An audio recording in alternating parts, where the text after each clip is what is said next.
Uno. Buenos días, amados hermanos. Saludo especial para todos los hermanos congregados en el nombre del Señor. Y bueno, en esta mañana tenemos pues este privilegio, por decirlo así, delante del Señor, de venir a traer el mensaje de su palabra, ¿no es cierto? Y bueno, estaba pensando yo porque tenía por delante un estudio de las 7 columnas de la iglesia, ¿no es cierto? Basadas en el libro de los Hechos, capítulo 2, 41 y 42. Y qué importante, ¿no es cierto, hermanos? Saber que estas columnas de la iglesia, podríamos decir así, son el fundamento que Dios tiene para que haya una buena solidez aquí en la asamblea en cuanto a lo que tiene que ver con la vida de aquellos que la conformamos. Bueno, estaba pensando, haciendo un recorderis, ¿no es cierto? Con la primera columna que nosotros vimos para tener como una guía nuevamente. Estaba pensando en la primera columna que era la conversión, ¿no es cierto? Importante una de la conversión, porque así es como se componen las asambleas, las iglesias locales, de hombres y mujeres convertidos al nombre del Señor, que han aceptado a Cristo como su fiel Salvador. Pero también pensaba en la segunda columna, que era el bautismo. Hombres convertidos y mujeres que sintieron el deseo de bautizarse, dar este paso de obediencia, ¿no es cierto?, delante del Señor.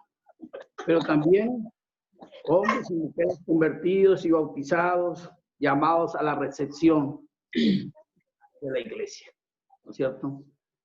A formar parte ya de todos los que hemos creído, hemos sido bautizados, y bueno, allí en esta compañía, para luego ellos posteriormente participar de la cena del Señor.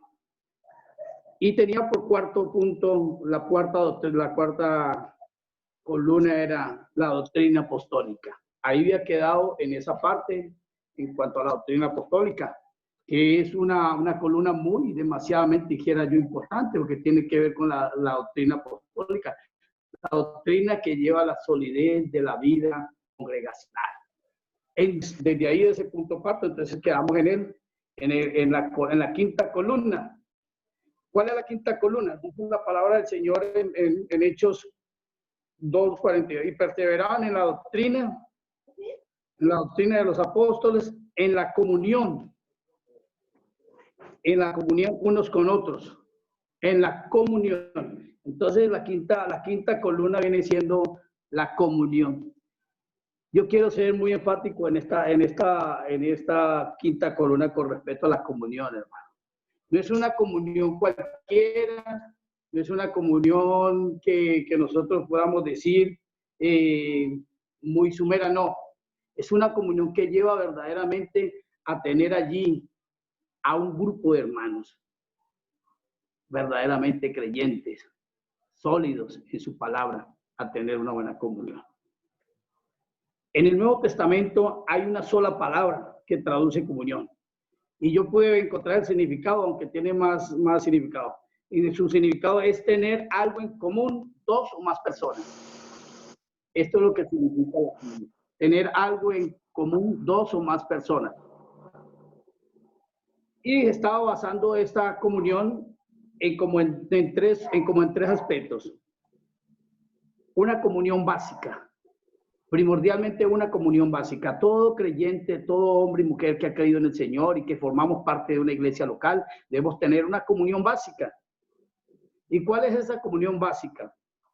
Que los hijos de Dios gozamos de una misma fe.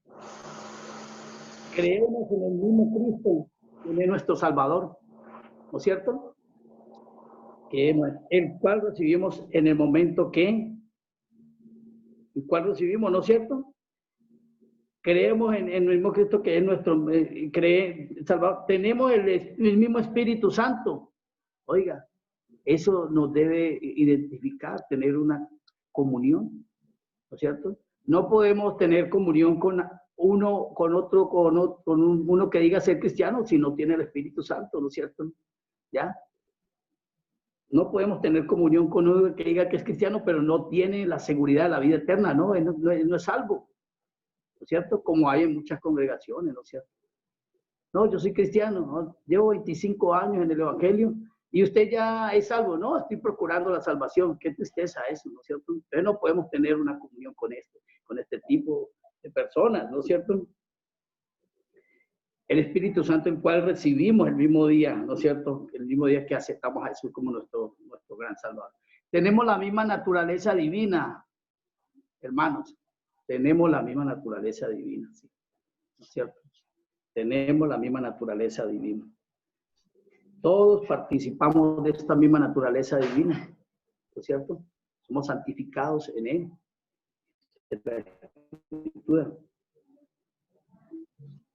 Poseemos todos la vida eterna. Tenemos la seguridad de la vida eterna, ¿no es cierto? Y por último, tenemos un mismo destino. Esto es lo que nos debe identificar en una comunión básica de todos los creyentes. Todos vamos al cielo, un solo destino, el mismo destino todos tenemos. No, es que yo creo que no, todos debemos tener esta misma comunión de identificación. Padre, venimos delante de tu presencia agradecidos contigo, bendito Dios, porque en esta mañana hemos podido tener este encuentro con nuestro amado Salvador, haber participado del pan y la copa. Pero Padre, aquí está también el maná para tu pueblo, esperando que seas tu Señor el que me guíe, Señor, pero también disponga el corazón de nuestros hermanos, nuestras hermanas y cada oyente que vaya a tener, escuchar este mensaje, bendito Dios. Padre, sabemos que el propósito de las enseñanzas y del don, como dice tu palabra, es para edificación de tu amada iglesia.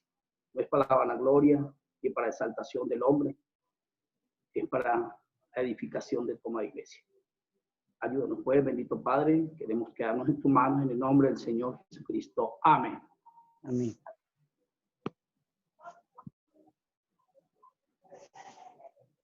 Entonces, estamos hablando de esta comunión básica, que es tan importante, ¿no es cierto, amados hermanos? ¿No es cierto? Esta comunión básica. Y todo creyente en toda congregación debe tener una formación de esta buena comunión básica. Pero también estaba pensando, amados hermanos, en una comunión diaria con Dios. Es importante que todo hombre y toda mujer que han entregado su vida a Cristo como su fiel Salvador, podamos tener una comunión apenas con el Señor, sí. con el Dios Padre, ¿no es cierto?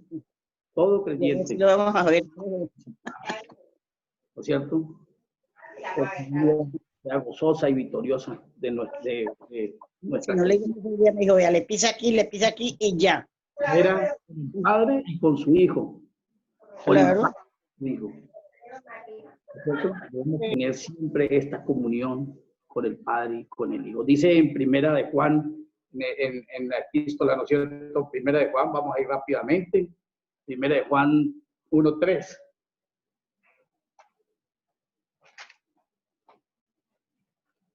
Dice: los que hemos visto y oído, eso anunciamos, para que también vosotros tengáis comunión con nosotros. Y nuestra comunión verdaderamente es con el Padre y con su Hijo Jesucristo. ¿Ya? El apóstol Pablo dice, para que haya una verdadera comunión con nosotros, con los apóstoles. La comunión era con el Padre y con su Hijo, ¿no es cierto? No podemos identificarnos con uno que no tenga esta comunión con el Padre y con el Hijo. Y debemos ser claros con respecto a la comunión, ¿no es cierto? Es importante, hermano, que podamos entender que de esta comunión de la que hablaban los apóstoles va más allá de lo que es un saludo o un abracito, no, hermano. Tiene que ver más con lo que es la palabra del Señor, con nuestra comunión con el Señor, ¿ya? Con el Dios de los cielos. Esta comunión diaria, hermano, se mantiene por medio de la santidad. Esta comunión diaria con nuestro gran Dios, hermano, se mantiene por medio de la santidad, la oración, el estudio de la palabra y la obediencia a ella, hermano. el estudio de la palabra y la obediencia a ella. Una comunión diaria, ¿no es cierto? Por eso es importante que nosotros podamos tener claro qué tipo de comunión es de la que está hablando allí el apóstol, ¿no es cierto? En el principio de la iglesia neotestamentaria. ¿Cierto? Una comunión profunda, podríamos decirlo así, ¿ya? Una comunión, primeramente, que lleva como énfasis la santidad, el estudio de la palabra, la obediencia a ella, hermano, ¿ya? Con el Padre y con el Hijo, ¿no es cierto? Y el Espíritu Santo que está en nosotros. Tenemos una comunión de la deidad de Dios, podríamos decirlo así, por algo llamarlo así. Entonces, ¿cómo podemos tener una comunión con alguno que diga llamarse hermano si en realidad no tiene este concepto, este guía, por decirlo así? Si en realidad él no tiene verdaderamente una comunión diaria con el Padre, es de tener cuidado con esto, ¿cierto? Ahorita paso a hablar de la comunión práctica, una comunión práctica. Esta comunión práctica era muy conocida entre la iglesia primitiva, hermano. Esta comunión práctica sí que es importante en la vida de cada uno de nosotros, hermano. ¿Ya? Porque muy claro lo dice la palabra, práctica. Tiene que ver verdaderamente con lo que nosotros estamos haciendo. ¿Ya? Una cosa es la teórica. ¿Ya? Podemos decir y hablar mucho de la comunión y saber mucho de lo que es la comunión. Pero en la práctica nos quedamos corticos. Y ahí es donde quizás de pronto fallamos, ¿no es cierto? Fallamos todos. Y estos hermanos en la iglesia primitiva tenían esta buena característica de esta comunión práctica, hermano. ¿Ya? Dice allí mismo en el libro de los Hechos, ¿no es cierto? Ahí en el libro de los Hechos, vamos a leer bien para que tengamos una persuasión bien clara de lo que nos enseña allí el apóstol, ¿no es cierto? Dice, Hechos 2:44, dice, Hechos 2:44.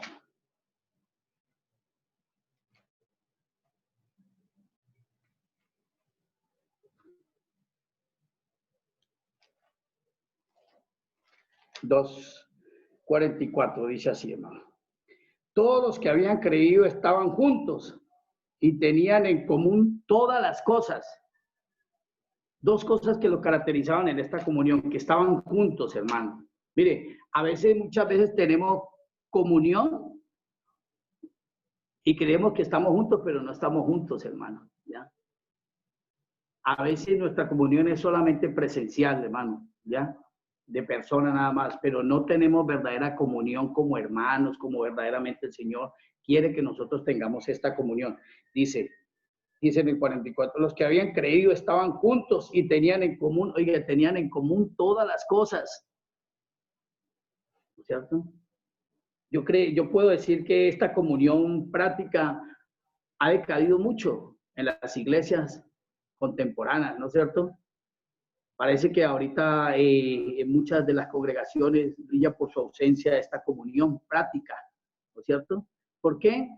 Porque quizás de pronto el enemigo ha ganado ventaja en cuanto a nuestras cosas en común y somos más bien egocéntricos en cuanto a esta comunión, hermano. Dice ahí mismo en Hechos 4:34 dice allí. Así que los que habían entre ellos, ninguno necesitaba, porque todos los que poseían heredades o cosas lo vendían y tenían el precio y traían el precio de lo vendido y lo ponían a los pies de los apóstoles y se regocijaban cada uno según su necesidad. Oiga, qué cosa tan preciosa, ¿no es cierto? Gracias al Señor que aún todavía tenemos un poco de rasgo de esta comunión práctica. Gracias al Señor porque nosotros podemos ver aún cómo el Señor a través de estas ofrendas que ha provisto y en este tiempo por esta situación que estamos pasando, ¿no es cierto? En cuanto a esta pandemia, hemos visto la mano del Señor primeramente, ¿no es cierto? ayudándonos, ¿cierto? Y también hemos visto a los hermanos líderes, ¿cierto? Cómo el Señor ha tocado el corazón para también ayudar a nuestros hermanos. En este aspecto, quizás de pronto, gracias al Señor, que el Señor, el enemigo no ha hecho tanto daño. Pero es necesario, hermano, que podamos pensar, hermano, verdaderamente en cuanto a esta comunión práctica que tiene que ver, hermano, con todas las cosas en común, con todas las cosas en común, hermano. No podemos permitir que el enemigo cierre nuestro corazón, hermano, ante aquellas cosas que vemos en esta necesidad semejantes. Que el Señor nos ayude, que podamos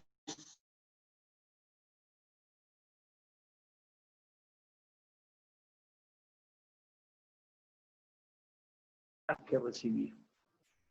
Más bienaventurado es dar que recibir, hermano. Estamos pasando por unos tiempos donde las situaciones están difíciles, hermano, y quizás nada tiene que ver con el tiempo de la antigüedad.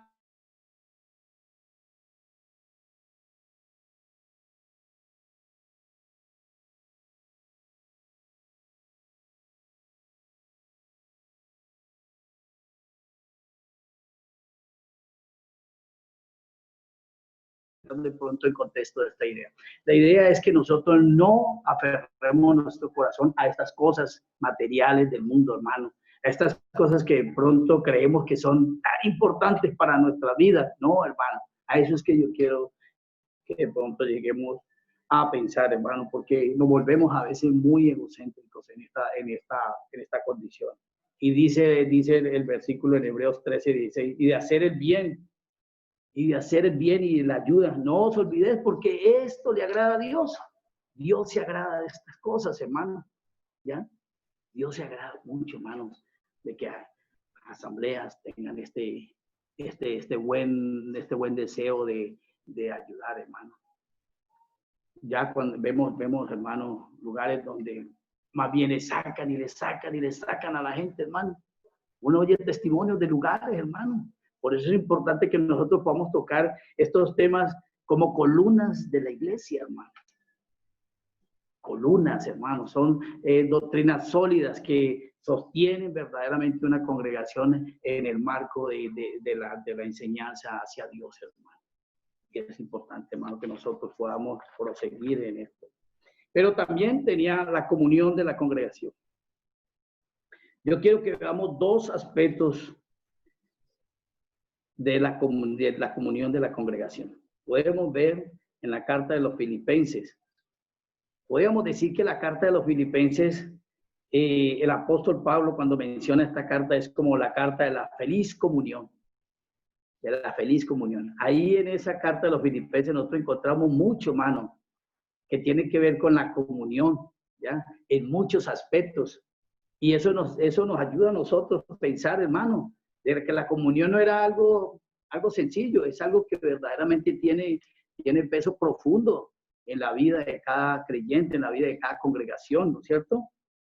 Y estaba pensando en tres aspectos con respecto a la comunión de la vida congregacional, ¿no es cierto? Y estaba pensando en la comunión en cuanto al servicio. Dice en Filipenses, allí en Filipenses 3, voy allí aquí a Filipenses.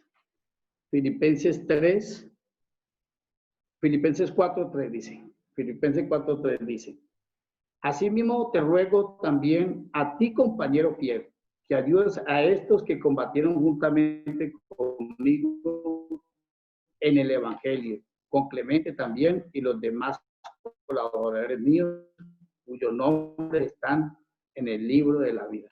Asimismo te ruego también a ti, compañero fiel, que ayudes a estos que combatieron. Mire, no hay nada más precioso que nosotros podamos tener una buena comunión con respeto al servicio de la obra del Señor. Que cada uno de nosotros tengamos ese sentir de comunión, hermano, ¿ya? Usted no sabe cómo me gozo yo cuando estábamos en Cali, que salíamos hace poco, hermanos, a llevar el mensaje de salvación, hermano. Esa es la comunión en el servicio. Y es importante que nosotros, apenas el Señor nos vuelva a reunir, tengamos, hermanos, reactivemos esa buena comunión en el servicio. El servicio a la obra del Señor no es individual, hermano. El servicio a la obra del Señor tiene que ver con una comunión. Obviamente, primeramente, comunión con el Señor, comunión con las Escrituras, pero comunión con los hermanos. Esta comunión que nos identifica, hermano, que lo que estamos haciendo, lo estamos haciendo para la gloria y la honra del Señor. Y dice allí el apóstol que sus nombres están puestos en el libro de la vida, ¿cierto? ¿Qué calificativo nos da esto? Aquellos que su nombre está puesto en el libro de la vida. No, uno que no tiene su nombre puesto en el libro de la vida, venir y servir en una buena comunión al Señor. Pero es que ahí está dice la comunión de la salvación. Dice en Filipenses, allí mismo Filipenses 2.1, ¿no es cierto? Sí. Filipenses 1.7, hermano. 1.7. Bueno. ¿Cómo me es justo sentir esto de todos vosotros, por cuanto os tengo en el corazón, dice el apóstol Pablo, y en mis prisiones, y en la defensa y confirmación del evangelio? Todos vosotros sois participantes conmigo de la gracia divina. Mire, el apóstol manifiesta, ¿cierto?, una comunión con todos los que, con todos, dice, con todos participantes de la gracia divina. Cada uno de nosotros que hemos sido salvos por el Señor, participamos de esa gracia divina, porque es por gracia que hemos sido salvos, ¿ya? La comunión tiene que ver con la gracia de Dios en cuanto a la salvación, hermano. No podemos tener una buena comunión con uno que por gracia, con uno que no tiene la esencia de la gracia del Señor como la salvación. Mire, el apóstol, estando en esta prisión, podía sentir la esencia de la gracia de la salvación, y eso lo transmitía. El Espíritu Santo le ponía para que transmitiera, para que hubiera esta comunión de gracia en cuanto a la salvación y la vida eterna. ¿Ya? Pero también la comunión del sentir. Debe haber un sentir especial en cada uno de nosotros, hermano. ¿Ya? En la congregación debe haber un sentir especial en cada creyente, ¿no es cierto? Y miremos allí en Filipenses 2.1. Filipenses 2.1. Por tanto, si hay alguna consolación en Cristo, si algún consuelo de amor, si alguna comunión del Espíritu, si algún afecto entrañable, si alguna misericordia, completa mi gozo, dice el segundo, completa mi gozo. Si hay alguna, dice, comunión del Espíritu Santo, ya debe haber un sentir, hermano. Y ese sentir está basado en qué, hermano? En el Espíritu Santo, hermano. Todos debemos tener un mismo sentir en el Espíritu Santo. Y eso es lo que nos lleva a tener una buena comunión, hermano, donde hay una buena entonación en todos. Hay un mismo lenguaje, hay un mismo deseo, ¿ya? Hay un mismo ánimo, porque es el Espíritu Santo guiándonos a todos, hermanos, ¿ya? Pero ¿cómo podemos tener el mismo sentir si el Espíritu Santo nos está guiando, hermano? Siempre vamos a ir en contravía. Siempre vamos a estar en contravía en la obediencia al Señor, en la obediencia a la palabra. No nos va a querer gustar algunas cosas. Y entonces es importante, hermano, tener una comunión de un buen sentir en el Espíritu Santo, hermano. Yo podría decir que esa sería la fuente del sentir de todo creyente, el Espíritu Santo. Podría atreverme a decir estas palabras, hermano. ¿No es cierto? Pero también tenemos aquí, ¿no es cierto? Hay algo también que es importante que nosotros podamos entender. Lo que rompe la comunión entre los santos. Hay algo que rompe la comunión. Tenemos que tener en cuenta todo eso, porque no podemos verdaderamente tener una columna de la iglesia con un grupo de hombres y mujeres creyentes que mantienen rota la comunión. No se va, no puede ser una columna así, ¿no es cierto? Y aquí tenemos lo que rompe la comunión con los santos. Vamos al libro de Mateo para que podamos contextuar lo que vamos a leer. Libro de Mateo, capítulo 18, versículo 15. 18, 15. Mateo 18.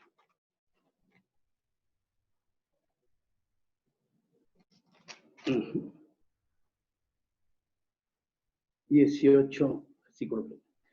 Por tanto, si tu hermano peca contra ti, ve y repréndele, estando tú y él solos. Si te oyere, has ganado a tu hermano. Mas si no te oyere, tómale contigo a uno o dos en boca de dos o tres testigos y testigo, conste toda palabra. Entonces, si tu hermano pecare, entonces, ¿qué es lo que rompe la comunión? Ya los hermanos, la congregación, el pecado. Es sencillo, hermano, ¿no es cierto? ¿Para qué profundizar más esto si está claro? No hay cosa que rompa más la comunión hermandable que el pecado, hermano. Y desde luego la rompe también directamente, primeramente, porque cuando nosotros pecamos, amados hermanos, lo primero que ofendemos es a Dios. Con el que primero rompemos es con el Señor, nuestra comunión.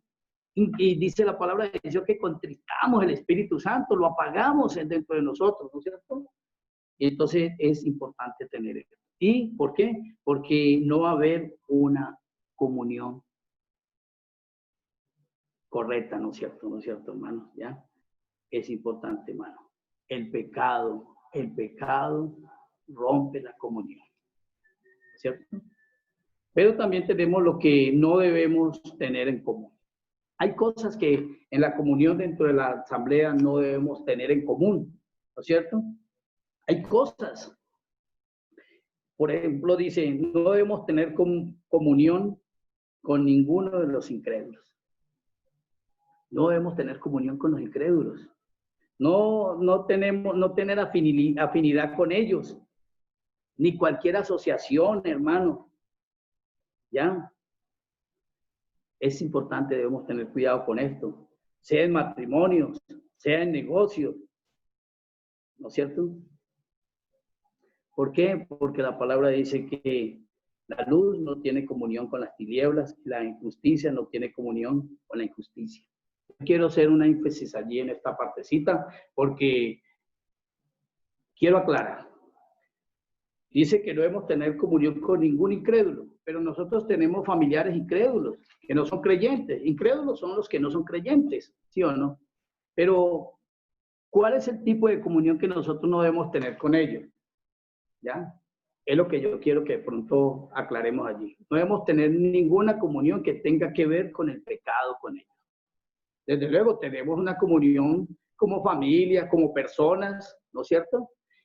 Y que siempre esa comunión que nosotros podamos tener con ellos en cuanto a entrar a tocar algún tema, sea el buen propósito de predicarles el evangelio de salvación. Mire, al Señor Jesucristo le censuraron porque comía con los pecadores y que con esto, ¿no es cierto? Pero ¿cuál era el propósito de él acercarse a ellos? El propósito de él acercarse era ganarlos para la salvación y la vida eterna. Que ese sea nuestro propósito de cualquier comunión que nosotros podamos tener con aquellas personas incrédulas, ¿no es cierto? Que ese sea el enfoque correcto de esta buena comunión, ¿ya? ¿Por qué? Porque la palabra de Dios dice que cualquier comunión que nosotros tengamos con estas personas, que no sea ese, es un yugo desigual. Es un yugo desigual, hermano, ¿ya? Y debemos tener mucho cuidado. Mire, son muchos los hermanos, y lo digo por experiencia también, hermano, que hemos tenido tantos tropiezos en la vida, con los negocios, con los inconversos, con personas que son incrédulas, hermano. Hermanos que han tenido grandes dolores en su vida porque se han casado con hermanas, con mujeres que no son creyentes, en yugo desigual, ¿ya? en un yugo desigual han tenido grandes problemas, hasta el punto que han salido, hermano. Vean, más fácil las ha ganado la inconversa para el mundo que ellos ganársela a ella para el Señor, hermano. Hay que tener mucho cuidado, porque esa es una trampa del diablo, hermano. Hay que tener mucho cuidado. Mire, amados hermanos, hablo esto para los solteros y los jóvenes. Hay que tener mucho cuidado. ¿Sabe por qué, hermano?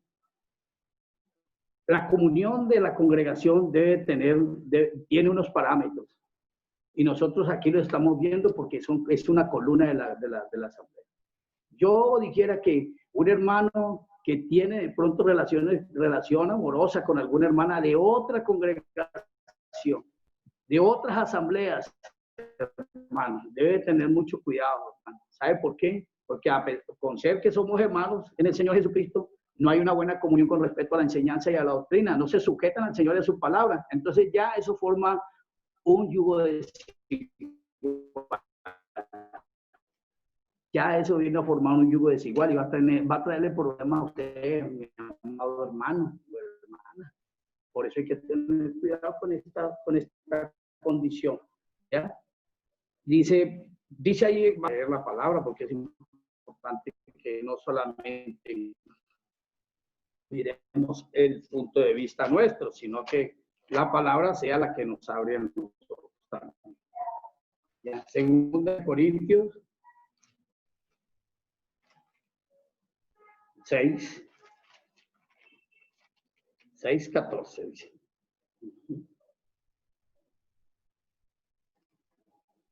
Segunda, estoy leyendo en primera.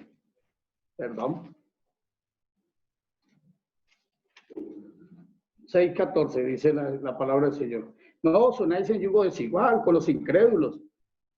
Quiero leer la palabra porque de pronto no es que son palabras mías, es el Señor. Dice, no os unáis en yugo desigual con los incrédulos, porque ¿qué compañerismo tiene la justicia con la injusticia? ¿Y qué comunión la luz con las tinieblas?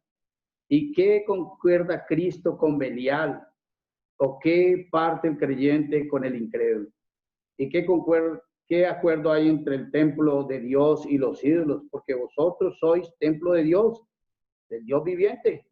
Como dijo Dios, oiga, como dijo Dios, ¿no es cierto? Habitaré y andaré entre ellos y seré su Dios y ellos serán mi pueblo. Por lo cual, salid en medio de ellos y apartados dice el Señor, y no toquéis lo inmundo, y yo los recibiré y seréis para vosotros por padre y vosotros me seréis por hijos e hijas, dice el Señor Todopoderoso. ¿Sí?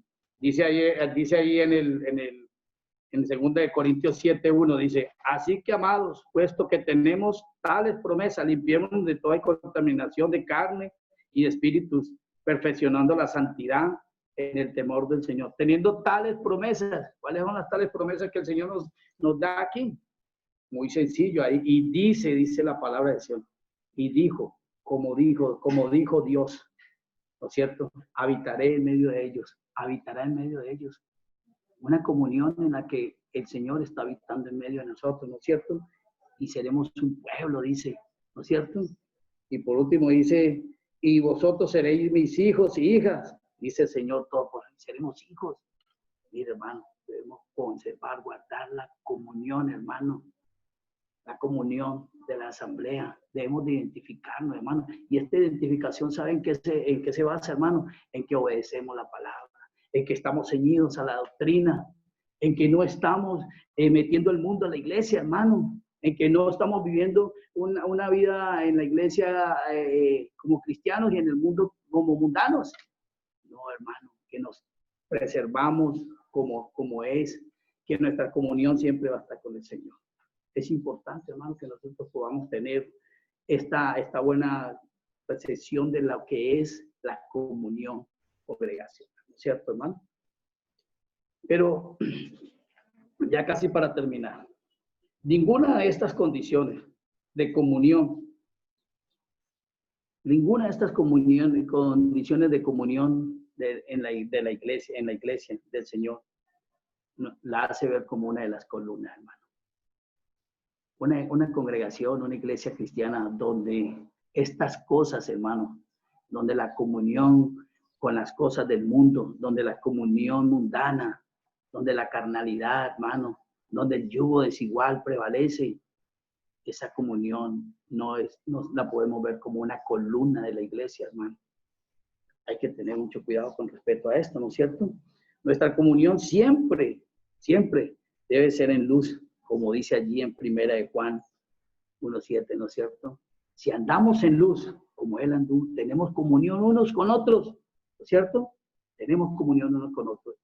La sangre del Señor Jesucristo nos limpió. Vamos a seguir entonces, hermanos, con la próxima columna, ¿no es cierto? La sexta columna.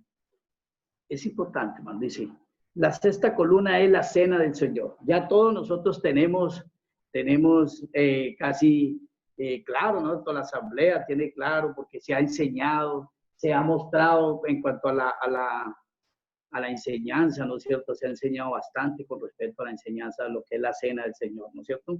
Pero es importante que nosotros la veamos como una columna de la iglesia. ¿Por qué, hermanos? Porque nosotros podemos ver en muchas congregaciones, ¿ya? No en las nuestras, para ser claro. Tenemos claro que en muchas congregaciones, hermanos, han tomado la cena como algo liviano, como algo que no tiene importancia, hermano, al punto que la hacen, póngale cuidado, hermano, la celebran el día que ellos quieren, la celebran de la manera que ellos quieren y otras cosas deficientes más que hay en muchos lugares donde la celebran. Y así no es, hermano, ¿ya? Una congregación, una asamblea donde la cena del Señor es tomada de esta manera, no es columna de la iglesia, ¿ya? No es columna de la iglesia, hermano. Nosotros debemos tener mucho cuidado. Oiga, amados hermanos y hermanas, tengamos cuidado en cuanto a esta comunión con algunas congregaciones exteriores, hermano, ¿ya? Es importante que si hay, podamos identificarnos que son nuestros hermanos, pero no tengamos comunión con estas hermanos, hermanas que tienen, hermanos, tienen estas doctrinas tan livianas, estas doctrinas que no son verdaderamente aplicables a la vida como iglesia. Es importante que nosotros, hermanos, no nos contaminemos, que la iglesia del Señor, las hermanas no se contaminen, hermanos, con hermanas de otras congregaciones que no están obedeciendo la palabra del Señor, hermano, con hermanos de otras congregaciones donde no se está enseñando la sana doctrina, hermano. ¿Cómo nos vamos a contaminar? Por eso es necesario que nosotros podamos tener que lo que escuchamos, el maná que nos da en la iglesia, hermano, ¿ya? Mire, por eso quisimos los hermanos hacer un devocional todos para que tuviéramos un devocional de la iglesia, ¿ya? Bien llevado. No estoy diciendo con eso que ese mundo de devocionales que mandan de otras partes y que ustedes oyen, hermano, no sea bien, porque la palabra dice retener lo bueno y desechar lo malo, pero es que lo que pasa es que todos no tenemos la capacidad para discernir lo malo, hermano. Y lo triste es que lo malo es lo que más se pega. ¿Por qué? Porque lo malo es facilista, lo malo es lo que nosotros queremos a veces seguir, hermano. Lo fácil, la mentira. Entonces debemos tener cuidado con esto, hermano. La cena del Señor como columna de la iglesia. Gracias al Señor, hermanos, porque tenemos este mandato del Señor como una de las columnas de la asamblea. Dice, y perseveraban en el partimiento del pan. Es importante tener claro que la cena del Señor es algo que no es mandamiento de hombres. La cena fue instituida por el Señor mismo, hermano. Él la instituyó. Aún podemos mirar en la antigüedad, cuando celebraban, hermano, la Pascua. Eso no viene de ahora, hermano. Eso viene de la antigüedad. La Pascua era una semejanza de lo que era la cena hoy, que la celebraban en una forma diferente y todas estas cosas. Pero hoy Dios, para el día, la iglesia del Señor dejó algo establecido claro. ¿Ya? El Señor mismo, con sus discípulos, se sentó un día a la mesa y dice que tomó el pan. Ahí en Mateo, en los 13 evangelios se enseña sobre la institución de la cena, ¿no es cierto? Pero voy a leer nada más una parte donde nosotros podamos ver en Mateo 26. Mateo 26, 26. Dice, y mientras comían, tomó Jesús el pan y bendijo y lo partió y dio a sus discípulos. Y dijo, tomad y comed, este es mi cuerpo. Y tomando la copa y habiendo dado gracia, le dio, diciendo, bebed de ella todo, porque esta es mi sangre del nuevo pacto, que por muchos es derramado, para remisión de los pecados. Y os digo que de ahora no volveré a beber de este fruto de la vida, hasta el día que Él venga nuevamente.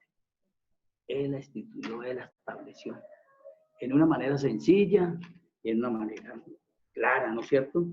Y tenemos el enfoque de la enseñanza en el Nuevo Testamento, ¿no es cierto?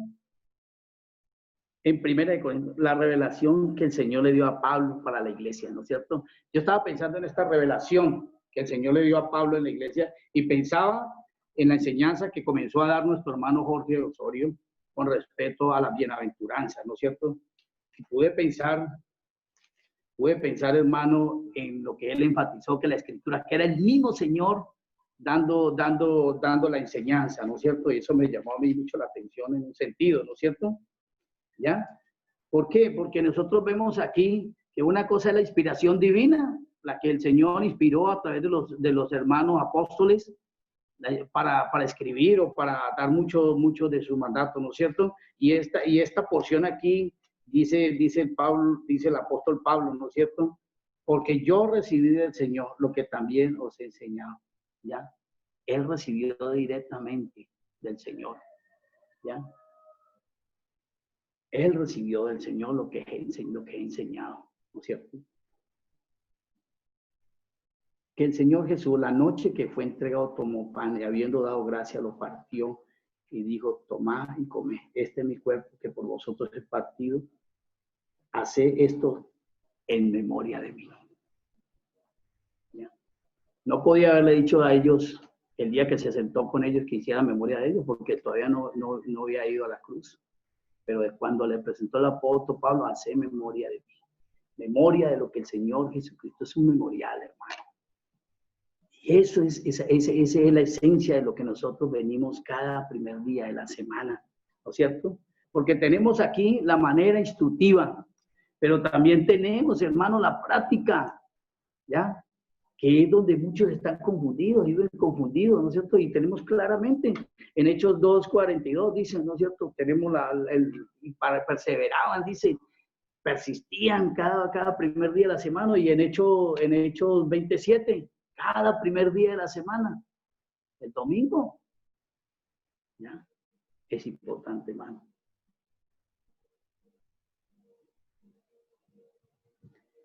Y quiero, hermano, que hagamos un paréntesis aquí. También debemos tener una guía de buen control, hermano. ¿No es cierto? Como el Señor nos instruye. Porque es importante que esto pueda también resaltar aquí en la enseñanza de esta mañana como columna de la iglesia. La cena del Señor es para hacer memoria de Él.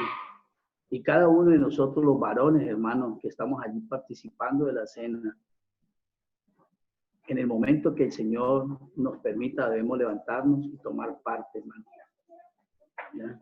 Debemos levantarnos y tomar parte. Sabemos que la cena es un acto solemne, ¿sí?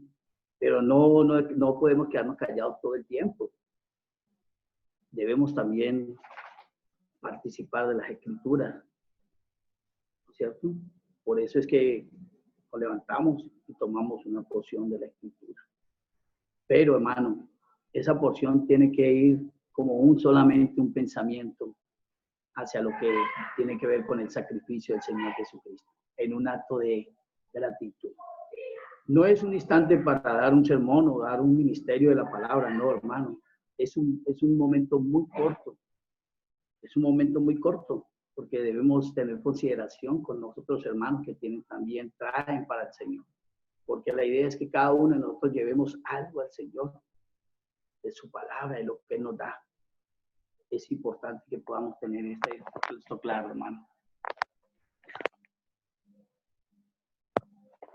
Y queremos pues, que el Señor sea el que nos siga guiando cada momento en esta situación, en esta condición, ¿no es cierto? También, hermano, es necesario, hermano, porque esto Esto denota el ejercicio. Esto denota el ejercicio de la iglesia, de los hermanos, ¿no es cierto? De cada uno de nosotros. Es importante, hermano, que podamos tener también claro, hermano, que en el momento que nosotros estamos celebrando la cena, una forma de adorar al Señor es a través de los himnos. Pero tengamos en cuenta que himnos pedimos, himnos que lleven el enfoque de la adoración al Señor. ¿Ya? No podemos pedir himnos que no van en el contexto de la oración, de la adoración. Por eso es importante que todos nosotros, hermanos, estemos ligados con la Escritura, pero también con el himnario. Y hermanos, tengamos en cuenta que los himnos son parte de la Escritura, porque los himnos tienen que llevar el enfoque de la Escritura. Yo no estoy hablando de aquellas canciones que han inventado nuevamente los hermanos por ahí, que son bonitas y todo eso, ¿ya? Pero esos no son los himnos que nosotros necesitamos para adorar al Señor, hermano. Tienen que ser enfocados en las Escrituras. Dios dejó todo plasmado aquí en su palabra. La mayoría de los salmos son himnos, hermano. Y parte de la Escritura son himnos. Entonces debemos tener muy claro eso, hermano, ¿ya? Llevar el enfoque a la oración, que lleven al enfoque de la oración los himnos, hermano. Las oraciones extensas, hermano. No podemos empañar la cena del Señor, hermano, sabiendo que tenemos una forma contraria de lo que debe ser, ¿no es cierto? Oraciones fuera del contexto también, hermano. Las oraciones deben ir al punto, a lo que nosotros estamos haciendo. Por eso son hermanos que están allí en la cena, hermanos que ya tienen doctrina, que están capacitados, ¿no es cierto? Y bueno, el Señor los va a animar. No dar gracias por los símbolos, hermano. No dar gracias por los símbolos es hacer incompleto, hermano, este ejercicio, hermano. Es un privilegio cuando uno, hermano, se levanta a dar gracias por los signos, pero no da gracias por ellos. Habla de los signos, ¿ya? Habla del pan y habla de la copa, pero no da gracias por ella. Lo primero que nosotros debemos pararnos a dar, dice que el Señor Jesucristo, tenemos el ejemplo del Señor, tomó el pan y dio gracias por él, hermano. ¿Sí? Debemos dar gracias, hermano. No debemos perder el enfoque de lo que es el orden bíblico, hermano. Miren, es triste cuando nosotros sabemos que nuestras congregaciones hacen la cena del Señor cada año, cada 2 meses, pero lo hacen con un poco de copitas, con un poco de pedacitos de pan o de galleta, lo hacen con jugo de uva, con jugo de mora, con Coca-Cola, con el enfoque bíblico está perdido, hermano. Y eso es lo que nos debe caracterizar, hermano, que la cena del Señor debe caracterizarla como una columna del Señor cuando se está haciendo de acuerdo a su palabra. Cuando en realidad los hermanos están obedeciendo de acuerdo a la palabra del Señor, hermano. ¿Ya? Aún, hermano, hay un lugar específico donde debemos celebrarla, que es en el local bíblico. Ahora en estos momentos lo estamos haciendo en esta manera porque se ha presentado esta situación en el mundo entero. Y lo estamos haciendo en nuestras casas. Bueno, y el Señor sabe y conoce la condición, ¿no es cierto? Pero lo correcto es que nosotros lo hacemos en donde Él establece su nombre, ¿ya? No en cualquier lugar podemos hacerlo, ¿ya? Porque ¿qué tal? ¿Ya? Entonces es importante que nosotros podamos tener esto, ¿no es cierto? Tenemos el ejemplo como la asamblea en Jerusalén tenía este sentir, ¿no es cierto? Este sentir correcto, ¿no es cierto? Perseveraban, dice, del partimiento del pan. Tenían este sentir correcto, perseveraban en el partimiento del pan, celebraban la cena del Señor, hermano. La celebraban.